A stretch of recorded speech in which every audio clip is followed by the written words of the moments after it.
Hello, I'm Rick Wakeman, and for the next hour it's the tale of one of rock music's most durable bands. Stay with me for the Genesis story.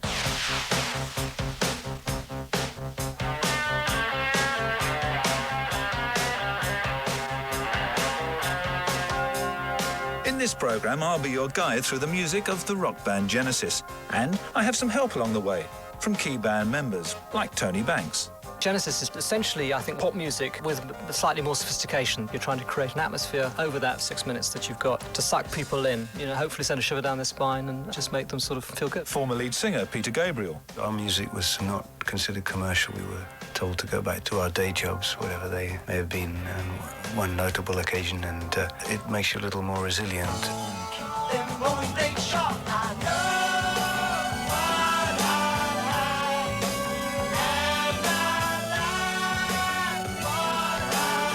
You'll hear guitarist Mike Rutherford. Genesis have always had a lot of drama in their music, which I think makes us different to quite a few bands.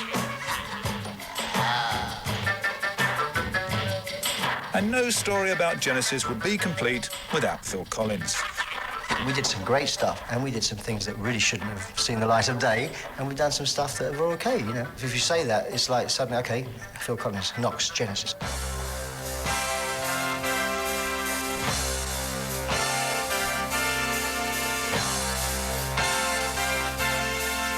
To date, Genesis have sold 100 million albums worldwide, despite the changing fads and musical trends all around them. The band, now in their 30th year, appear to carry on with a minimum of fuss and a maximum of success. This unique group began in a somewhat unique setting, not, as you'd expect, in a cramped teenage bedroom, but in the hallowed dormitories of Charterhouse, a highly regarded public school nestling in the rolling hills of Surrey. It was here, in 1966, that two pairs of friends, Mike Rutherford plus Anthony Phillips, and Peter Gabriel and his chum Tony Banks, began playing together. Tony Banks. I think music was incredibly popular at Charterhouse. It was sort of the major form of escapism. I was a Monster fan, and when I got there, I sort of obviously found kindred spirits. There were a few of us, but Peter and I were probably as keen as they came. The whole school was into the listening, but not to playing. And we thought we'd try and make it as a writing combination. Myself and Ant Phillips and Peter and Tony. And I mean, goodness, we couldn't play very well, we couldn't do anything very well. But when you write the songs, you have a feeling for how you want them to sound. A tape of the Genesis sound was thrust into the greasy palm of ex-Charterhouse pupil Jonathan King. An aspiring star, thanks to his 1965 hit Everyone's Gone to the Moon. Don't write him like that anymore. Anyway, Jonathan secured a recording contract for the struggling Genesis with the label Decca. Jonathan was, I think, a very important part, because to get a chance to go in one summer holidays and make an album was very unusual. So the first album we did for Genesis Revelation was very much a collection of songs that we'd written, with the intent, really, more than anything else in that stage, of getting other people to record them for us. And it wasn't until later that we decided to start doing them ourselves. That summer we made that first Genesis Revelation, I think it sort of whet our appetites. We saw what could be done, and Jonathan gave us that opportunity. The silent sun that never shines, she is the warmth of my lonely heart, the motion of a turning wheel. Can't you stop it and look around? Baby, you feel so close. I wish you could see my life. Baby, you changed my life. I'm trying to show you. Hearing the first single on the radio, Kenny Everett playing The Silent Sun, it's a moment you never forget. I was so confident it was going to be a big hit. I mean, at the time, obviously, we were disappointed, I think. You know, we hoped for more. I mean, because The Silent Sun came out, that was when we really hoped for something. We got, you know, a bit of radio playing, and the reviews were quite good of it and everything, and we thought we were there. We went out and bought our costumes for Top of the Pops, and that was it, really. Still got them. Our music was not considered commercial. In some ways, it's quite a good test, because if you can get through those early years or early months, depending how lucky you are, it makes you a little more resilient and perhaps a little diffident about the wonders of success if they arrive. The debut album, From Genesis to Revelation, released in March 1969, would sell barely 700 copies. Hardly what you'd call a brilliant start. But as Mike said, recording had whet their appetites. Genesis left Charterhouse and moved into a cottage in Dorking, Surrey. In early 1970, they'd managed to gain the interest of Charisma label boss Tony Stratton-Smith. He encouraged the band to live and rehearse new material for what would be their second album, Trespass. That early writing session in Dorking was probably one of the most important times for us. It's the chance we had to actually spend like about 6 months pretty much writing. We got endless things together. We just played all the time, really. You know, we had 4 of us who were writing at the time, which obviously was Mike and I, but also Peter and Ant Phillips, and we all had pretty strong opinions, and out of all that, I think a lot of good stuff came. No, I suppose it sums up the band, actually, which is it's diverse. You know, we would write different sorts of lyrics. Sometimes it was written by one person, sometimes a combination. I used to write with Ant in it, and songs like The Knife. The Knife's a perfect example of that aggressive, dramatic, and a very rhythmic, too, style we had. It's a very dark song. Tell me my life is about to begin. Tell me that I'm a hero. Promise me all of your violent dreams. Light up your body with anger. Now, in the sunny world, it's time to destroy this evil. Now, will I give a word? Get ready to fight for your freedom. Now. Stand up and fight, for you know we are right. We must strike at the lies that are spread like disease through our minds.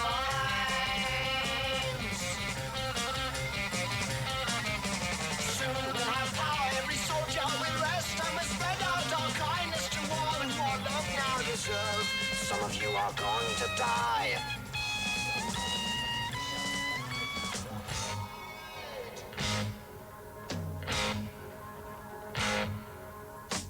From the album Trespass, The Knife.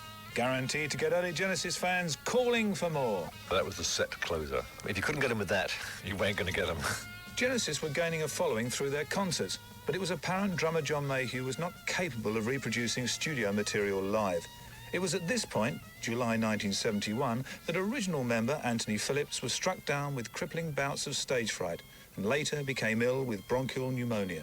Mike Rutherford. Probably Ant leaving, one of what we thought were the original 4, so to speak. That was probably the hardest thing to get over. I really thought he was irreplaceable. I think we all did. A lot of pressure on me at that point and on Mike, both of us trying to fill the gap that Ant Phillips had left, who was more than just a guitarist. I mean, he was a very crucial member of the band originally, and when he left, you know, I originally thought we wouldn't be able to carry on without him. And having decided to carry on and obviously find a replacement for Ant, we then thought about, actually, if we're going to start a bit of a clean break, let's get a different drummer. Enter Phil Collins and friend.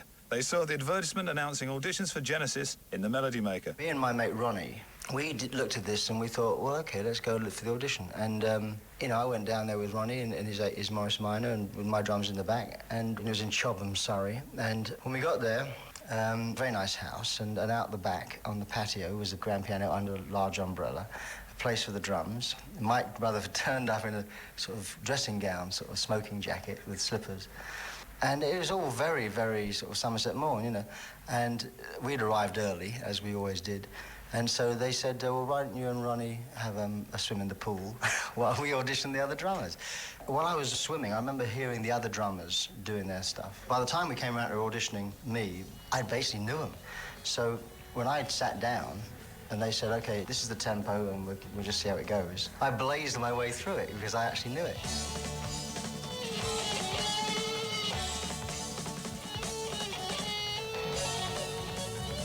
When Phil came, we suddenly realized we had here a guy who was a great drummer, and he could sort of hold that end up without us having to worry about it at all.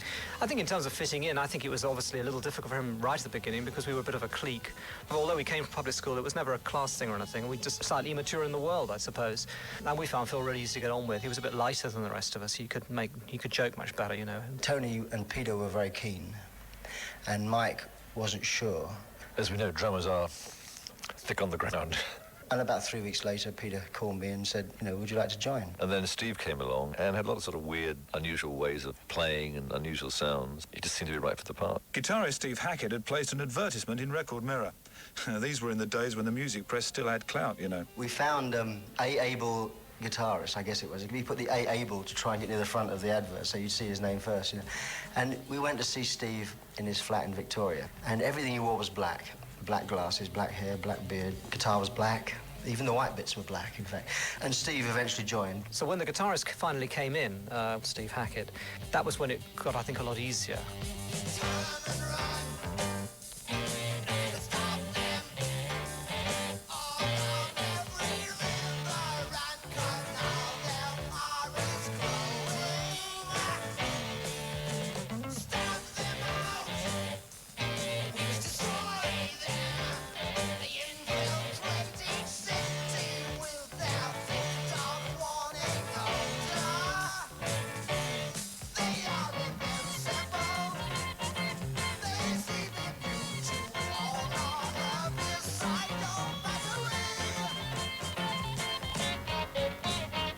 From Nursery Crime, a short extract from The Giant Hogweed, an imaginative song about a Victorian explorer who returns to Kew Gardens with a strange botanical specimen, a hogweed. Tony Banks. If we saw a quirky story or a quirky idea, then it was something we'd pick up on. If we were stuck for another, we might search through Latin myths. Just something to stimulate us a bit, really. I mean, it's like the giant hogweed, you know, it's sort of... I think people identified with that as a kind of slightly bizarre sort of world, you know, and it made us very unique. No one else was doing anything like that. Gave us a definite niche. Genesis continued to pursue the bizarre on their 1972 album, Foxtrot. And singer Peter Gabriel was doing his bit, taken to the stage in elaborate costumes that saw him sprouting giant bat wings or dressed as a giant yellow flower. Peter Gabriel. There was the obvious thing of trying to look different, as well as the idea of illustrating the songs. There was a lot of dreamlike material we were trying to do with the music, and it was a way of trying to carry people away a little bit. The band at first looked on me with groans of embarrassment. So he got into sort of performing with these costumes and hats and bat wings, that sort of weird box he used to wear on his head, but to try and enhance the mood of the song. But it was very much Pete's thing. He'd appear one day in Dublin wearing a fox's head and a red dress. I mean, if you're going to go on stage in a fox's head and a dress, you've got to think very carefully about it in Dublin, right? Anywhere, but especially in Dublin.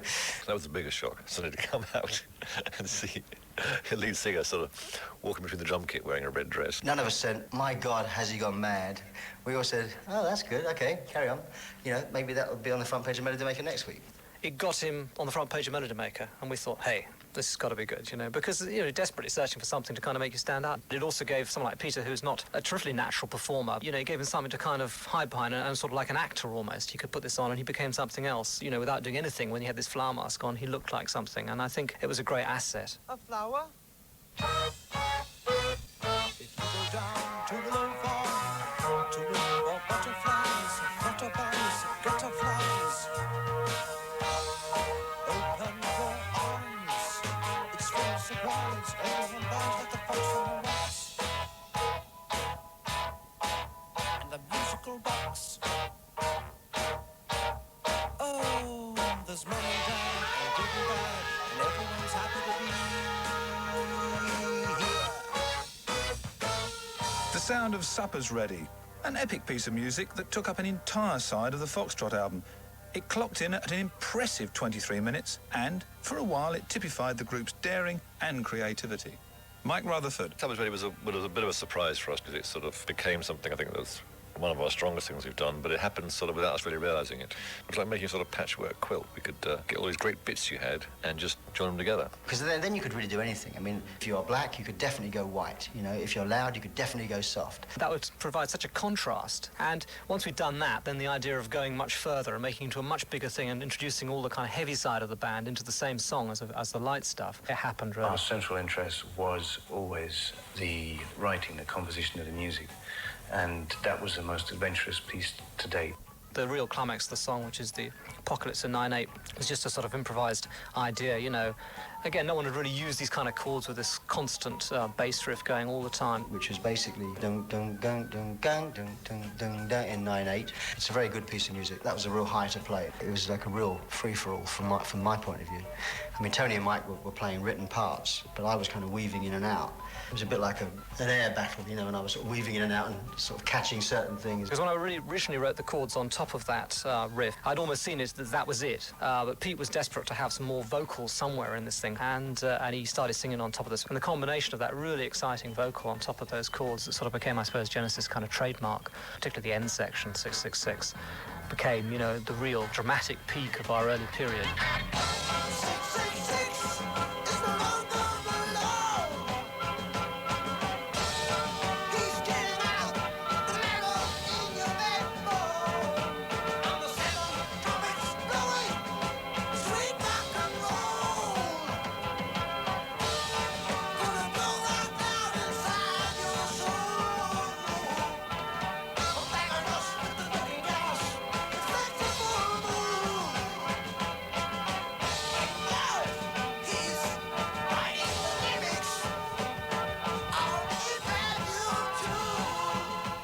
Evocative Supper's Ready from the album Foxtrot. The music of Genesis had a quintessential English quality, and this was further enhanced on their 1973 release Selling England by the Pound. Can you tell me where my country lies?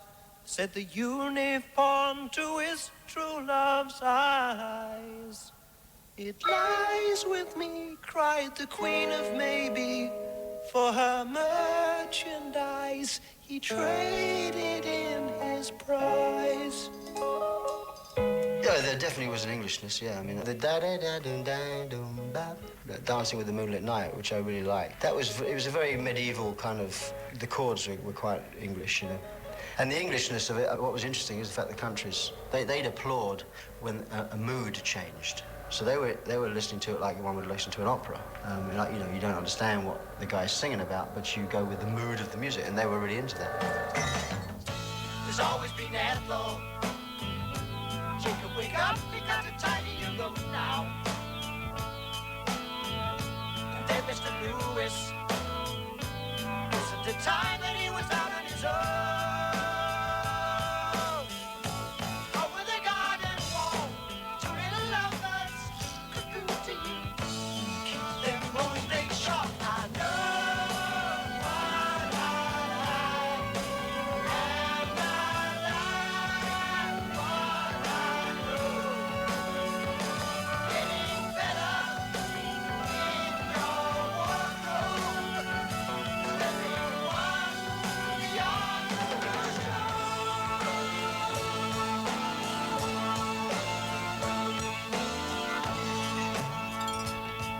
When the sun beats down and I lie on the beach, I can always hear them talk. Me? I'm just a lawnmower. You can tell me by the way I walk. From Selling England by the Pound, I Know What I Like. A surprise hit for Genesis in April 1974, reaching number 21 on the UK singles chart. We were seen very much as an albums band. In the early days, there was sort of a dividing line in England between progressive bands like us and the sort of the single charts was like Mud and Sweet and Piccadilly Witch. You know, there was a real big divide between the two. You know, that little bit that was basically I Know What I Like, that could have been part of a long song, but we just sort of made it work in a shorter format. I Know What I Like, it seemed to get the play. I mean, it had a very hooky sort of chorus, I suppose, you know. Still a very Genesis sort of song. It's just a sort of short one. But we didn't scorn the idea of having commercial success, really. But when the opportunity came up, when we did have I Know What I Like as a hit, we didn't go on Top of the Pops. I mean, that was a sort of conscious decision. So we had the exciting, the prospect of Pan's people dancing to it on Top of the Pops, which was quite fun. Progressive group of our kind really didn't do singles. Ah, yes. The progressive bands of the mid-70s weren't interested in commercial hits. They were artists who took their music seriously. Progressive bands looked moody in photo shoots, spoke of weird ideas in the press, and created magical places for the listeners to go in their music. Like my old group, Yes. Did you know I used to play keyboards with Yes? Anyway, Genesis were definitely a progressive band. Phil Collins. I actually really loved the very first Yes. I wrote it for them, actually. I mean, for a couple of gigs. Hey, did you know I used to play keyboards with them? I was a big fan of the original Yes. Okay, I think we've got the message, Phil. Because we were always lumped together with Jethro Tull and ELP and Floyd and Yes.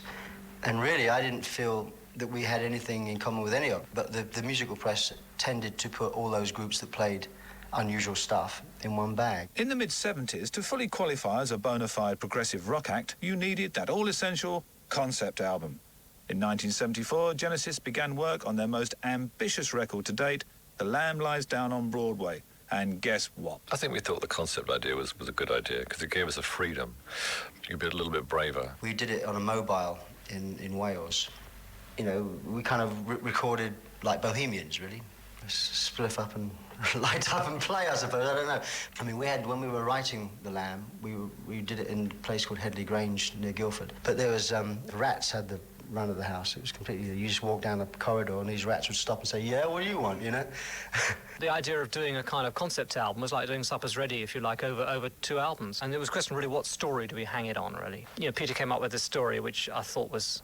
I mean, in a sense, it's not my favourite. It's my least favourite aspect of Lamb is the actual story itself. Tony has got a point. The story was a complicated one about a young rebel called Rail who travels to New York. There, through a series of surreal encounters with unworldly creatures, he comes to terms with who he is and his role in life. Basically, a regular tale of alienated youth discovers salvation. But the recording of The Lamb, as it's affectionately known amongst Genesis fans, were proving tricky. Phil Collins. I had just met my first wife, and she had a baby, Jolie. And so I inherited this family, and everybody was starting to get married, pregnancies, you know. Jill, Peter's wife, she was having a difficult pregnancy. So he was torn between, you know, staying in this house 7 days a week. My first daughter had just been born, and I was doing these crazy sort of 5-hour drives through the night, thinking my Hillman imp.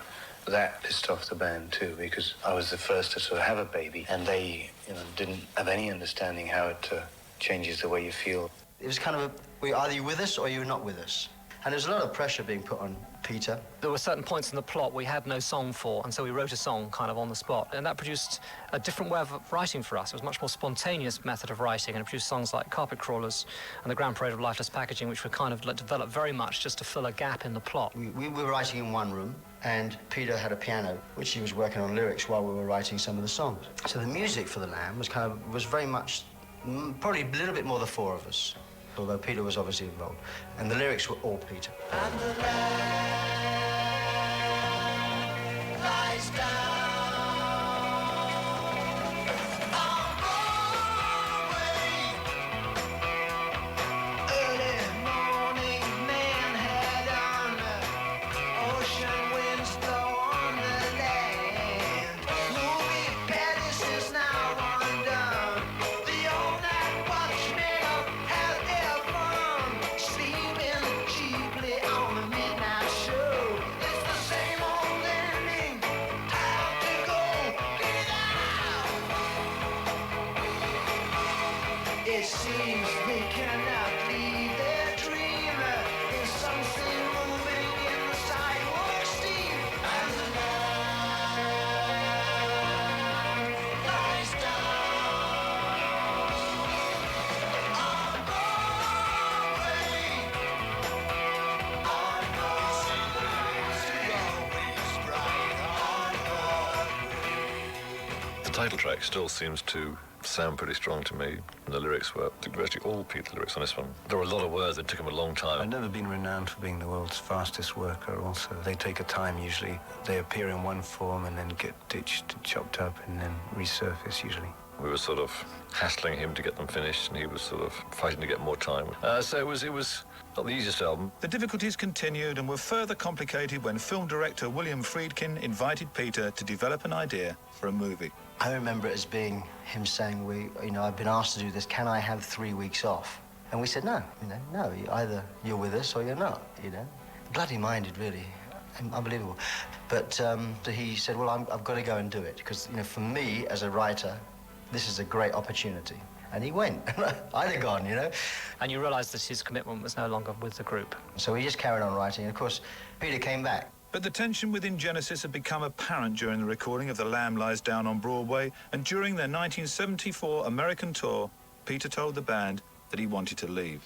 Well, I liked The Lamb, and I think, we worked hard with that, but I think it would have been hard in some ways to have gone the next round. Peter felt pissed off that everybody had said what they'd said to him. He felt that that was not right. As in any band, really, there's a certain amount of political wrangling that goes on, whether subtly or openly. And at a certain level, that becomes difficult to manage. I was sad. Pete left, we go back a long way. And in a funny way, being in a band for this long is quite hard, because you're stuck with the same blokes. I'd become disenchanted with the business and just wanted to get out of music for a while. So it was a difficult decision, and it was put to me in quite strong terms that I was messing up other people's futures, although clearly the opposite has been the case. Climbing up on Salisbury Hill, I could see the city light. Wind was blowing, time stood still. Eagle flew out of the night. It was something to observe. Came in close, I heard a voice, standing, stretching every nerve. I had to listen, had no choice. I did not believe the information. Just had to trust imagination. My heart going boom, boom, boom. Son, he said, grab your things, I've come to take you home. Salisbury Hill, Peter Gabriel's first hit from 20 years ago. Yes, 20 years ago. Peter would go on to enjoy a highly successful solo career, pioneering new sounds and world music from his real-world studios in Western England. With Peter Gabriel gone, Phil, Mike, Steve and Tony set about recording their next album, Trick of the Tail, and finding a new singer. By the time Peter left, I kind of felt whoever we got, we should really cut it back to being the music. A lot of people had sort of decided they didn't like Genesis. We were a bit too complicated for them. And the album before being The Land Lies Down, which is quite a heavy album to get into, I think on that album, Trick of the Tail was much more instant. Then the idea of the challenge, working, without Peter, sort of seemed quite exciting. And the first day of writing, we wrote Dance on a Volcano, which was such a sort of classic intro. People heard the first track on that album, they thought, oh, we're okay, that we're underway.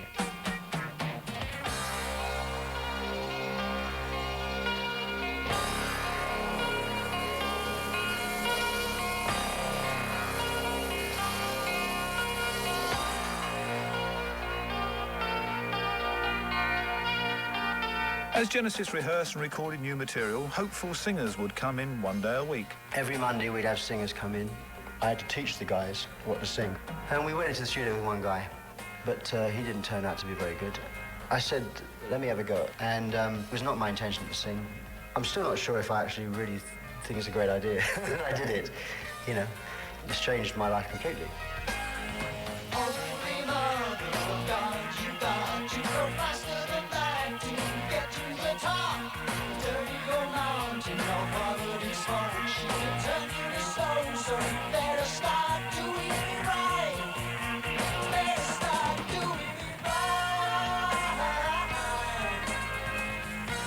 Dance on a Volcano, from Trick of the Tail, the first Genesis album to feature Phil Collins as lead vocalist.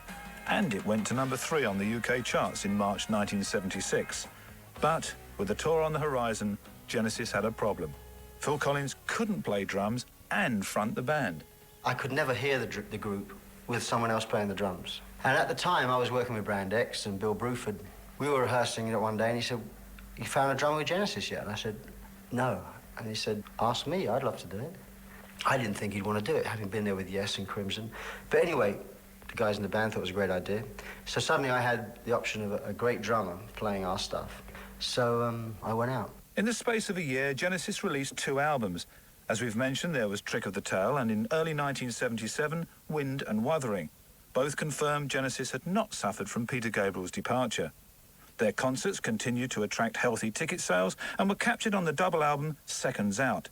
It was during the mixing of the live album that guitarist Steve Hackett, who'd begun a solo career, announced his decision to leave. I was just surprised at the particular time he left, because in fact on the Wind and Wuthering album I think Steve was was an important writer. There was a grouse coming up, and with Wind and Wuthering it was certainly evident. But he said, there's 4 of us in this band, how come I don't get a quarter of the material? And we didn't like Steve's material as much as we liked everybody else's. Steve leaving was not quite the same as Anthony leaving or Peter leaving. It happened very easily. One day I was driving to the studio, and we did Seconds Out, which was recorded in Paris. And when we got together at Trident Studios to mix that, I saw him on the street. I stopped, I said, do you want a lift? He said, no, that's okay. I'll call you later. So I went to the studio, arrived, and Tony and Mike said, have you heard about Steve? So I said, what? He said, well, he's left. I said, I just saw him. And he didn't say anything about it at all. He said, yeah, he's left. It was like, oh, okay then. Well, it's just 3 of us then. Okay, well, now what are we doing now? When someone is not as keen on being in a band as you are, then my personal feeling is I'd rather they went there. With Steve Hackett gone, guitar duties fell to Mike Rutherford. I hadn't played lead guitar, but I'd always played a lot of guitar. And so it was only learning to play lead guitar that was only.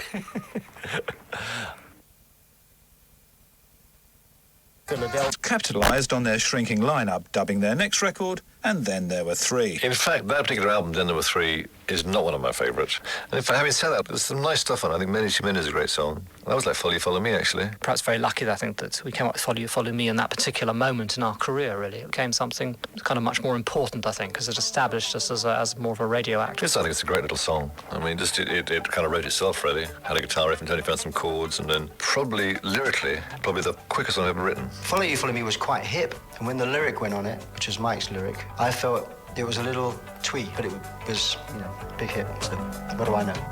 Stay with me, my love. I hope you'll always be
will be, I will stay with you. Will you stay with me? Just one single tear each. Passing you, there will be. Follow You, Follow Me, a major hit for Genesis, reaching number 7 in March 1978, a just reward for years of hard work and change. Later that year, the three members took time out from Genesis. Tony Banks and Mike Rutherford both recorded solo albums, but Phil Collins had other things on his mind when the band reconvened to record their 1980 album, Duke. Tony Banks.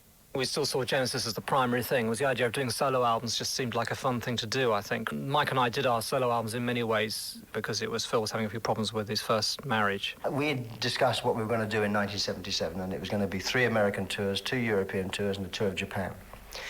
And I went back to my wife and I said, this is what we're doing next year. And she said, well, if we do that next year, we're not going to be together. I mean, there was all kinds of stuff going on in my house. Towards the end in Japan, I actually knew that my marriage was over. He suddenly had a collapsing marriage on his hand, and he said, I've got to go to Canada. My wife's moving out there, and my life's not good. So Tony and I said, as you do, I mean, it's his life, for God's sake. You know, he said, well, you go out there and see what happens. They started their solo albums, their solo projects. Well, I went to Canada for 2 or 3 months, and nothing changed, came back. They were in the middle of their project by this point. So I started writing songs. We felt at that stage we could actually have a couple of years off and do some solo stuff. We all enjoyed it, play with different people. And when you reform as the band, and for the next album, we had a sort of breath of fresh air. The magic of the group was kind of the stuff that we write together. So Turn It On Again, or Duchess, and all those things we're starting to write for Duke.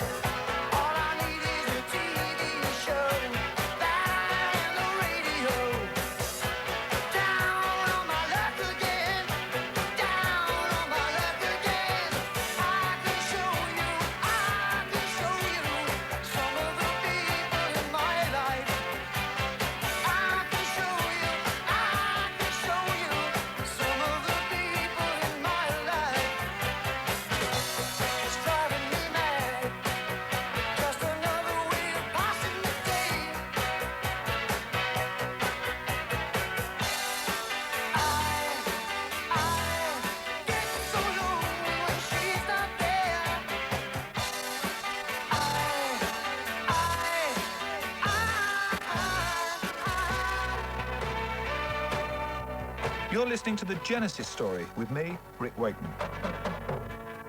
Turn It On Again from the Duke album, which went to number 1 in the UK album charts in April 1980.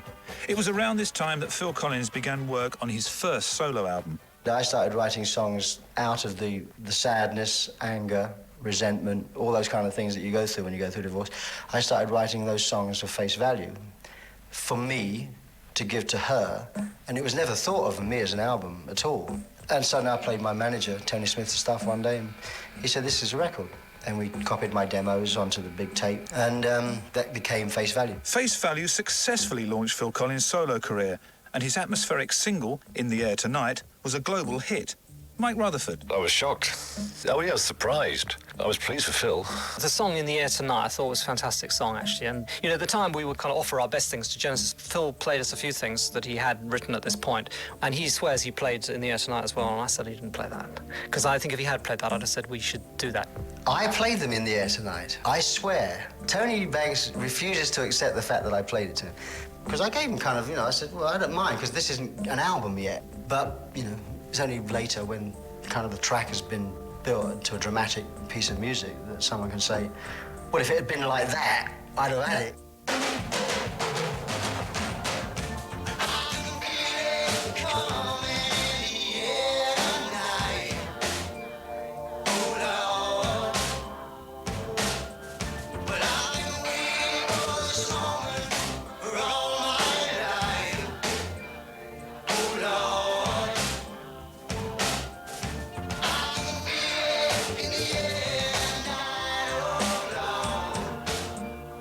The song In the Air Tonight, if we had done it, I think we'd have complicated it up a bit, which would have been bad, because it was great, because it was so simple, and it had such great atmosphere.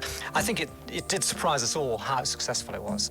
It obviously changed the way the band was a bit, because Mike and I definitely were the senior members of the band, and Phil the junior. And I think what it helped to do was to make us 3 even partners, and did change the way we approached things. And, you know, with the album Abacab, which sort of came out immediately afterwards, we certainly took on board some of that kind of slightly more straightforward approach that came from Phil. Time to lose.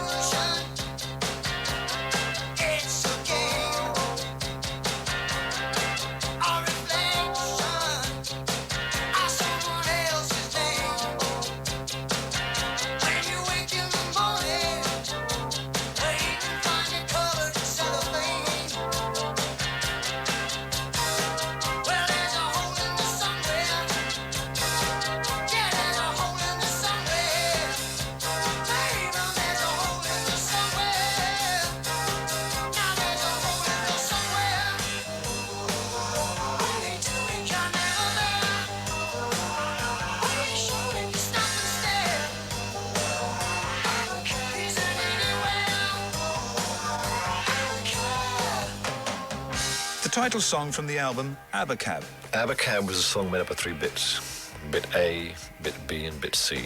And at one time, the song had the form whereby it spelt Abacab, or something damn close. The final song is actually unpronounceable, the final order, so we called it Abacab. After I'd done my solo album, and after Duke, we wanted to change co-producers.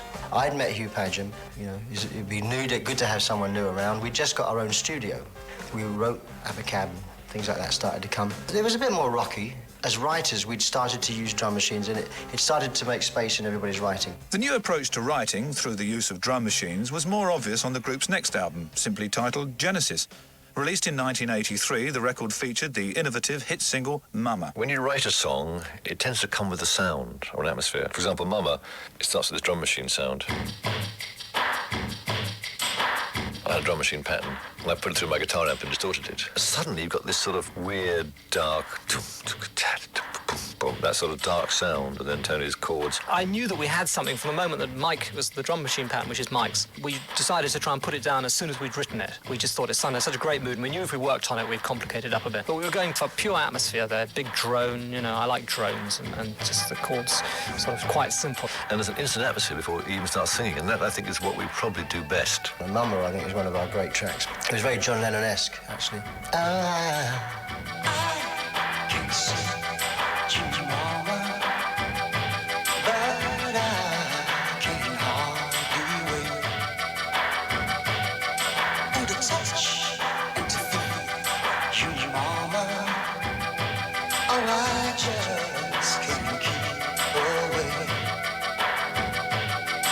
In the heat and the steam of the city, eyes got me running, and I just can't break. So say you'll help me, Mama, 'cause it's getting so hard.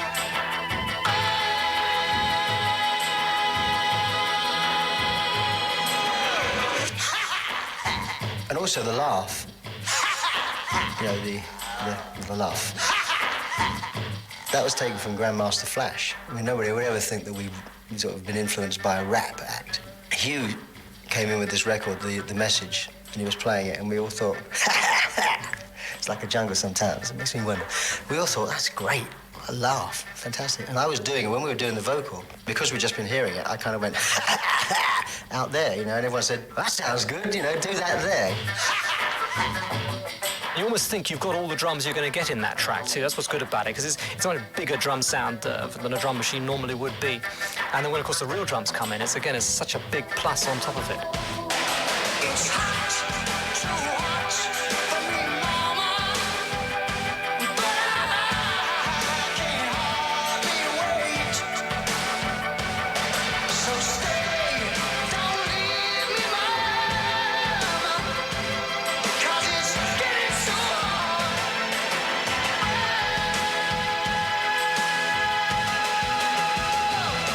Don't go! Mama was sort of definitive track for us. I mean, it owes a certain amount to the sort of sounds that Phil had on his solo albums, but it was still essentially developed as a sort of Genesis song, and it was an important track, and I think possibly our best track from the 80s. The group's 1983 album, Genesis, was another #1 in the UK and went top 10 in America. In the mid-80s, Phil Collins continued to work on his flourishing solo career. Tony Banks recorded 2 albums, which went unnoticed. And in 1986, Mike Rutherford launched his breakaway group, Mike and the Mechanics.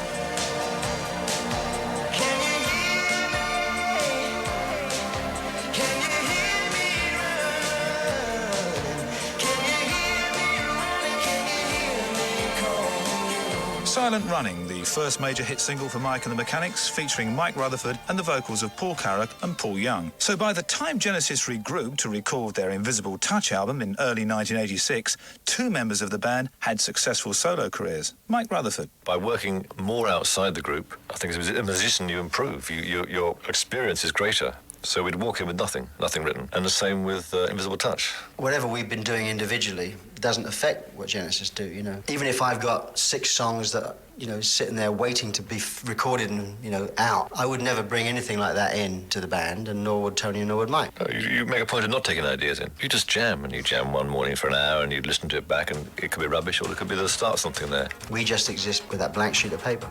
You're writing material that is as good as the 3 people that are going to be writing it can make it. It's a bit scary day one, because you think, well, if nothing happens, we're in trouble.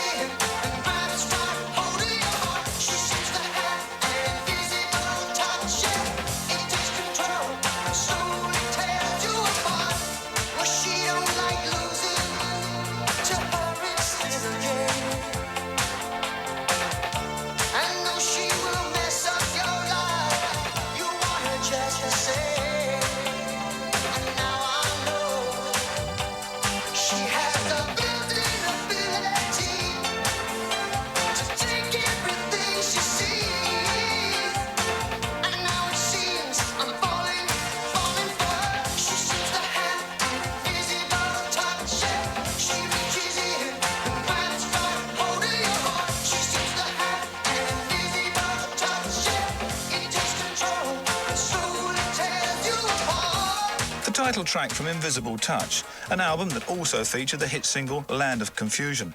The promotional video for the song was put together by TV's Spitting Image. I thought it was great. I mean, I always loved Spitting Image anyhow, but obviously we're always very material dependent. You know, the song lent itself to it, and I thought the characters used, you know, it just worked great. I was so pleased to see a video without me in it, you know, which is because I always get embarrassed when I see myself, because I'm not a visual person. Perfect for us, because it was, you know, we didn't have to be in it. And in fact, it's the only Grammy that Genesis have ever won for a video that we weren't even in. It's pretty pathetic, isn't it? In America, Spitting Image were not really known quantity at all, so they saw this as a video, and it was kind of like we got more credit than we probably deserved for this. There's too many people thinking too many problems, and not much love to go around. Can't see this is a land of confusion. This is the world we live in, and these are the hands we give. Use them, let's start trying to make it a place worth living in. The award-winning Land of Confusion, a hit in late 1986. By this time, the gaps between Genesis albums were getting bigger as Mike and Phil continued to have major success outside of the group. The same could not be said of Tony Banks, whose solo albums rarely made a commercial impact. I'd like to have done better individually, but the point is that I know that I'm a less compromising character, and I'm a bit like, you know, I'm the strawberries without the cream in a sense. You know, I kind of, it's all there, but I don't have the sweetener that takes it through to the mass audience, but it would have been nice. Tony, Mike and Phil reconvened in June 1991 to work on their next album, We Can't Dance. It had been 5 years since they'd been in a studio together. That gap was longer than normal because I think I Can't Dance was kind of a slightly tongue-in-cheek song for us, but it kind of, you know, it's an element of humour, but with with quite a good good groove as well going, I think, really, and that was perhaps almost the key song on the album. It was quite fun for us. It was such a spontaneous thing. We really just decided to we recorded it as quickly as we could, did a really sort of simple, straightforward approach on it, and that was, again, something new for us. Hot sun beating down, burning my feet just walking around. Hot sun making me sweat. Gators getting close, hasn't got me yet. I can dance, I can talk. Only thing about me is the way I walk. I can dance, I can sing. I'm just standing here selling everything. The hit I Can't Dance from the album We Can't Dance. Most confusing. As usual, the record was to be backed by a major world tour. By the early 90s, Genesis were big, very big, and so were their sets. For this tour, they took with them a 200-foot stage, 3 giant video screens, and 2 sound towers that stood 80 feet above the ground. Phil Collins. When we were rehearsing, we had to rehearse in Houston at the Goodyear blimp hangar because it was the only place that was big enough for the stage. And it was big. I hated the idea, really, of people looking up at the screens instead of looking at the band. I hate playing big places. I wouldn't want to go and queue for an hour for the toilet or queue an hour for a hot dog, so why should I expect my fans to do it? But there's a thing about it when you're playing to 80,000 people that are all going, yeah. But you do feel completely insignificant at the same time, because people, unless they're looking at the screen, and if that screen is in fact on you at the time, they never see any of the expressions. I mean, for Jesus He Knows Me, it was on me for certain dorky looks. And even if you are on the screen, you know that it's not like real.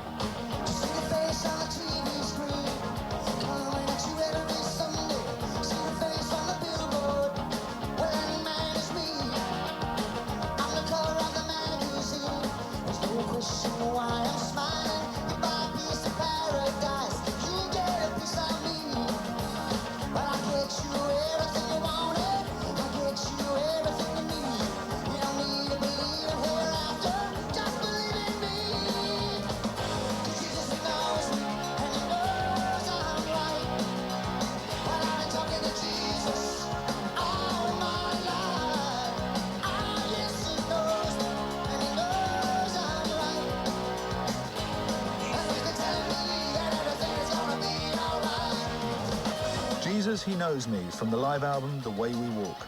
By the end of 1992, Genesis had been seen by 2 million people at shows across the world, and once again, the group went their separate ways.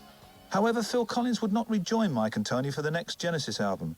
After 25 years with the band, he decided to leave while promoting his 5th solo album, Both Sides. I remember going on a promotional tour with my manager saying, I think I'm going to leave. And he said, well, you're now promoting this album, you're not going to go on the road. Just see how you feel in a year's time. Anyway, then I went on the Both Sides tour, and of course I came here and I met Oriane, and that's when my personal life completely changed. But from that moment on, from when I said to him, my manager, I'm leaving, a weight was lifted from my shoulders. I sort of sensed it. I think Phil probably felt very loyal towards Tony and I kind of liked that, you know, and I think maybe he might have actually gone earlier if he hadn't sort of felt concerned about what we were going to do.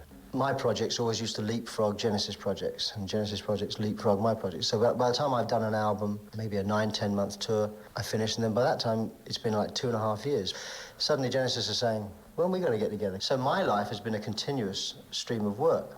I don't want to do that anymore for the rest of my life, you know what I mean? At some point, someone has to say, stop, I don't want to do this. Yeah, he's got such a successful career on his own. I mean, in a good sense, you didn't need us, you know, apart from the fact that we could produce a slightly different kind of music. I really thought he would go before We Can't Dance in many ways. I mean, when Tony and Mike say, well, I'm surprised that Phil stayed as long as he did. I mean, I did stay out of loyalty, but I actually was enjoying it.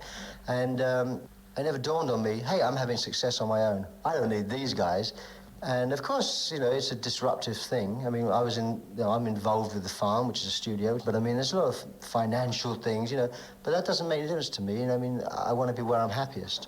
So it's kind of a bit messy, but fortunately, not messy from an emotional point of view. With Phil gone, Mike and Tony set about rehearsing in the summer of 1996 for the 15th Genesis studio album. Obviously, there's a special reason they continue to work together. Stubbornness. It's still exciting writing with Tony. We sit down and just something seems to happen. And it was strange, very strange. Suddenly the two of us in here and not a third person. The last couple of Genesis albums that we wrote with Phil tended to be singing most of the time rather than doing anything else. So we weren't too worried. We've got lots of good things going right from the word go. So you plug in and you turn on and off you go. I have a lot of drum machine stuff, so I started up with the drum machine and he started building along. And the first day we wrote a large chunk of the title track, Calling All Stations. Obviously you've got to find a singer. It was a hard road to take. Calling all stations.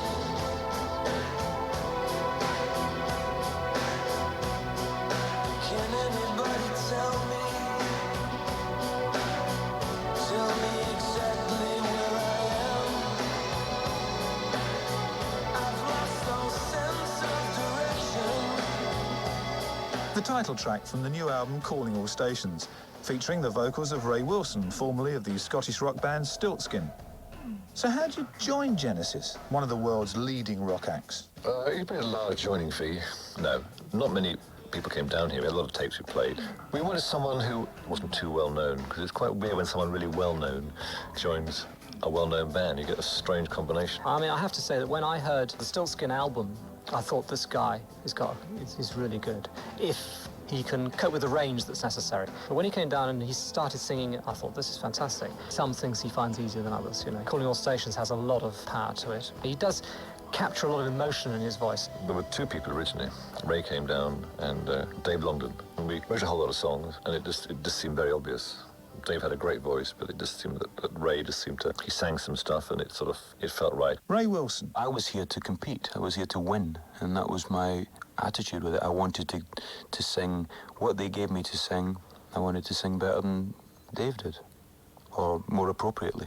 When I got the job, when Tony Smith phoned me up, the manager, and said, you know, they're going ahead with you, it was one of those things that took time to sink in, to be honest. Didn't quite grasp it. Ray's voice is darker, a bit more like Peter's voice, really.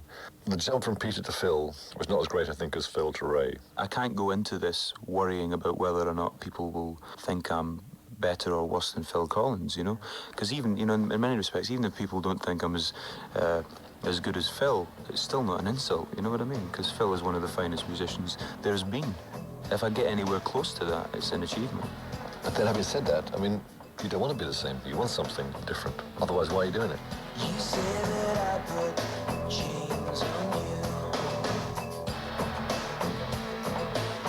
but I don't think that's really true.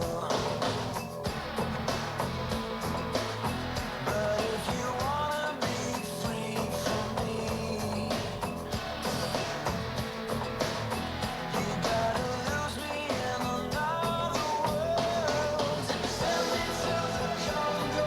You have to believe you can do it if you wanna. Just do what you please.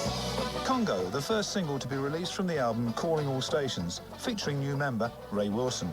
I do feel a member because having co-written and having gone through all that, it makes you feel part of it.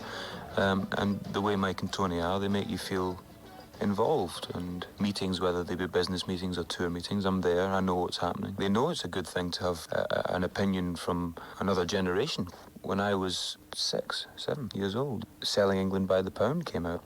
But if I've got something to say, then I'll say it. And it's been brilliant, you know? I mean, I've learned so much from the way Mike and Tony work. Many have called Mike and Tony brave. Some think them foolish to continue. Whatever your point of view, there's a lot riding on the new Genesis album. Yeah, you can say. That's a slight understatement.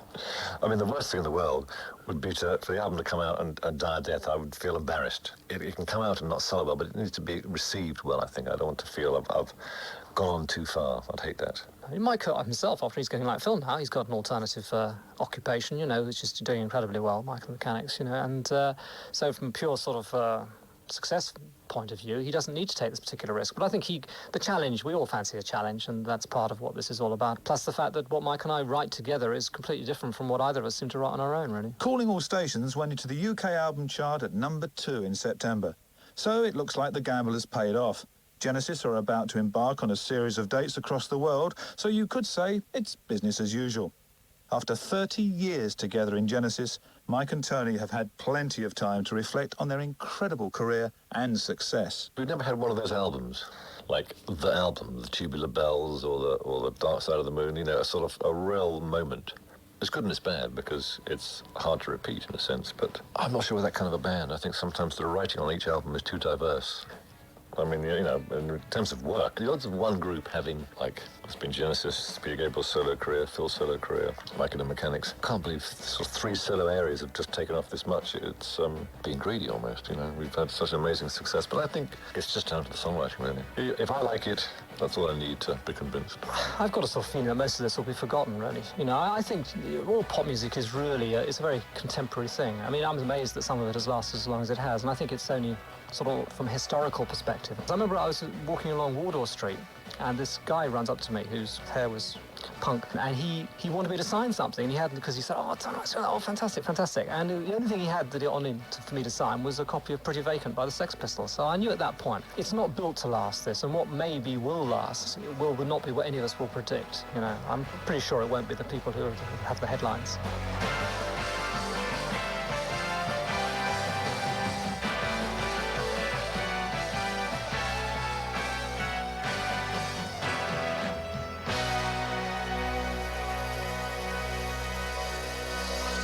The Genesis story was produced by John Sugar.